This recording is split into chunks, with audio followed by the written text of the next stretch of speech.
Hi, you're a human. You make choices. What to eat, what job to take, where to live, how to spend your Saturday. Hundreds of decisions every single day. And every single one of them costs you something. Not always money. Sometimes it's time. Sometimes it's a career path. Sometimes it's a version of your life you'll never get to live. That's called opportunity cost. And it's the most important concept in economics that nobody teaches you in school. Today we're breaking down exactly what it is, why it matters, and how it quietly controls every financial and life decision you will ever make. All of it. Let's go. Let's start with something simple. You have a Saturday.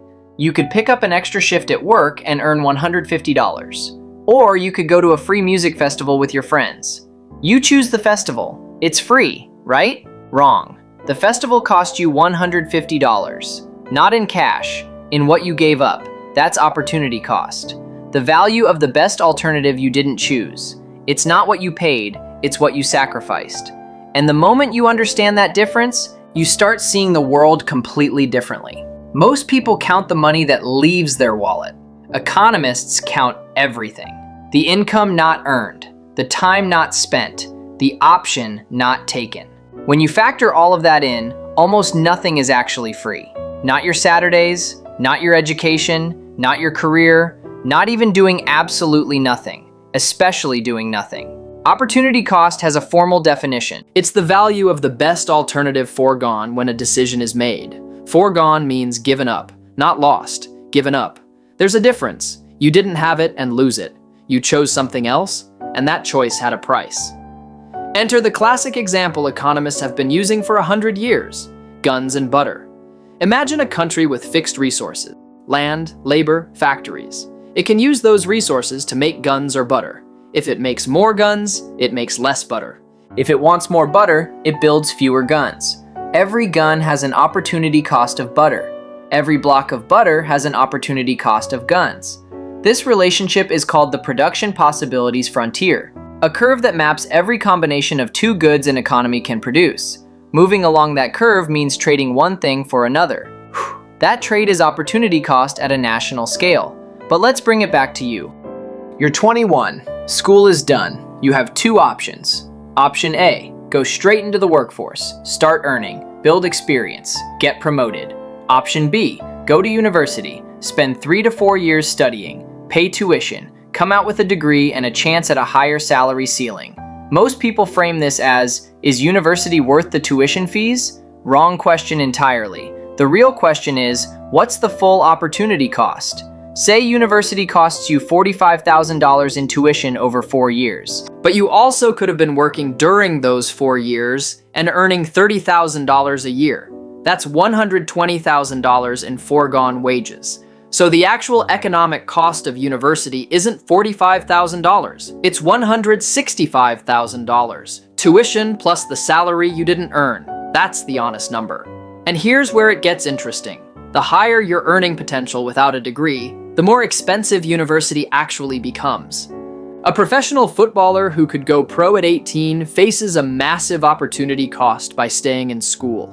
A person with fewer immediate job options faces a much smaller one. Same tuition. Completely different real cost. Because opportunity cost is personal. It depends entirely on your next best alternative, and no two people have identical alternatives. Economists care about two types of cost, and most people only know about one of them. Number 1, explicit costs. These are the ones you can see. Cash leaving your account, rent, groceries, tuition, the $14 avocado toast, money out, visible. This is what your accountant tracks. Number 2, implicit costs. These are invisible. No money changes hands, but you're still paying. The salary you gave up to start your own business. The interest your savings could have earned if you'd invested it instead of left it in a current account. The career skills you didn't develop because you stayed in the wrong job for 3 extra years. No invoice arrives, but the cost is real. Accounting profit ignores implicit costs. Economic profit doesn't. This is why businesses that look profitable on paper can actually be destroying value. If a business owner earns $80,000 profit per year, but could have earned $110,000 working for someone else, that business is generating negative economic profit, even though the accountant shows a green number. The entrepreneur is losing $30,000 a year in opportunity cost. They're just not tracking it. That's not a trick. That's just honest math. Now let's talk about time, because time is the resource that most brutally exposes opportunity cost. You have 24 hours a day. Every single hour you spend doing one thing is an hour you didn't spend on anything else. Sleep, work, exercise, scroll, learn, commute. Each one has an opportunity cost equal to the best thing you could have done instead. This is why economists consider time the scarcest resource of all. Not gold, not oil, not lithium, time. Because it cannot be stored, borrowed, manufactured, or recovered. Once it's spent, it's gone, and every minute carries a price. Here's where most people get it completely wrong. They think free time is free. It isn't. Free time spent watching TV has an opportunity cost equal to every other thing you could have done. Learned a language, built a skill, gone for a run, called someone important. The TV show might have been genuinely enjoyable. That's a valid choice. But it wasn't free. It cost you everything else you didn't do during those hours. That's what you paid. And this scales. A 22-year-old who spends 3 hours a day watching content instead of building skills doesn't just lose 3 hours. They lose 3 hours every day, compounded across months and years, into a career gap they'll spend a decade trying to close. Now let's apply opportunity cost to investing, because this is where it becomes financially painful. You have $10,000 sitting in a standard savings account, Earning 1.5% interest per year. That's $150 annually. Comfortable, safe. But the stock market has historically returned an average of 7% annually over long periods. After inflation, that's $700 per year on the same $10,000. The difference? $550 a year. That's not a loss you'll see anywhere on your bank statement. There's no line item that reads money you gave up, but it's real, and it compounds. Over 30 years, $10,000 invested at 7% grows to roughly $76,000. the same $10,000 in a 1.5% savings account grows to around $15,000. The opportunity cost of the savings account isn't $550 a year. It's $61,000 over a lifetime. This is why financial literacy matters. Not because investing is complicated, but because failing to invest has a cost that most people never calculate, never see, and never feel until it's too late. Let's go bigger. Governments face opportunity cost every single day. Every pound spent on defense is a pound not spent on health services. Every mile of new motorway is resources not used for renewable energy or schools. Every tax cut is revenue no longer available for public housing. There is no free money in public policy. Every budget decision carries a trade-off. The real debate in politics isn't should we spend money, it's always whose opportunity cost is worth bearing and who decides. That's not a political opinion. That's just what economics actually is. Now let's talk about sunk cost, because this is where opportunity cost meets human psychology and things get genuinely uncomfortable.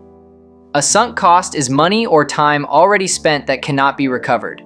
You bought a ticket to a football match for $60. The day arrives, you're exhausted. You don't actually want to go, but you tell yourself, I paid $60, I have to go. That thinking is called the sunk cost fallacy. The $60 is gone whether you go or not. It doesn't come back either way. The real question is, what is the best use of the next 3 hours? Sitting tired at a match you don't want to watch? Or resting and showing up better tomorrow? The ticket is irrelevant. It's sunk. Rational decision-making completely ignores sunk costs and focuses entirely on future opportunity cost. What are my best options from this point forward? Not, how do I justify what I've already spent?